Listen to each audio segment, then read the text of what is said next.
За сайн байцгаана уу. Өнөөдөр миний хүсэн хүлээсэн UB марафоны өдөр эхэлж байна. За өчтөр ажил дээр хонсон учраас мэдээж өөрийгөө одоо бэлдэж байна.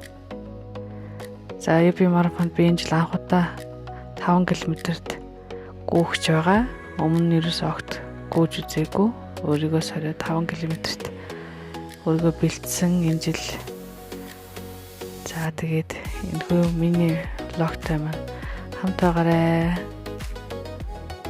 За ажилласаа гараад цүнх хоолны саваа явуулсан машиндаа тавих гээд явж байна. Автомашинг өдөр учраас маш сайн алхасаа өглөөд 3 км гарan алхаад цүнх хоолны саваа машиндаа тавиад UB марафон болох газар руугаа эргээд алхсан байгаа.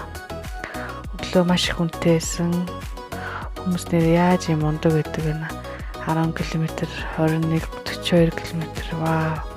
Хажуугаар нь явахдаа бүр бишрээд энэ хүмүүс шиг болох юмсан гэж бодоод алхсан байгаа. За өглөө маш хүнтэй байсан. Ямар ч байсан найзтайгаа хоёлаа талбай орж, талбай дээр юу болж байгаадаа танилцаад ерөнхий гүүх гараалгаа очсон байгаа. За маш их хүн гүйж байгаа учраас мэдээж төрүүлээд эрт очиод зүгээр авах гэж бодоод гараан дээр очиод хүлээсэн 2 цаг гарan хүлээгээд тэгээд гүйж эхэлсэн байгаа.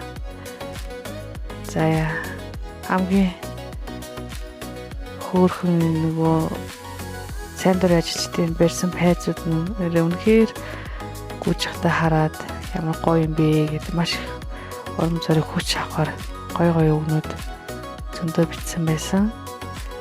За ямар ч байсан 12 цагийн алтад ерөнхийдөө хүмүүс маань ихэнх нь цуглаад бэлэн болцгоцсон байсан. Тэгээ ерөнхий хөтөлбөр хамгаалтайгаа танилцаад гүүхтэй бэлдээ бие халаасан байгаа.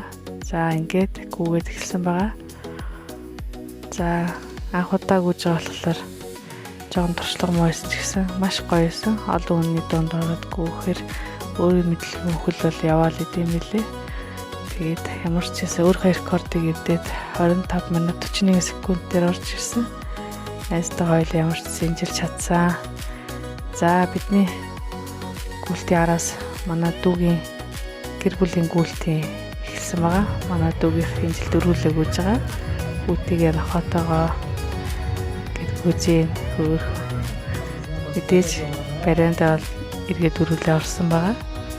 Тэгэхээр бас дүүгээрээ багсан. Тэгэхээр гайхалтай өдөр болж өнгөрлөө. Гадаач бас үнэхээр гоё байлаа. За ингээд миний блогийг үзсэн та бүхэндээ маш их баярлалаа. За одоо ойр гархан бичлэг хийх гэж хичээнэ. Ямар ч байсан бэлтгэлтээс учраас бичлэг хийж чадаагүй шуучлаарай. За баярлалаа. Баяртай.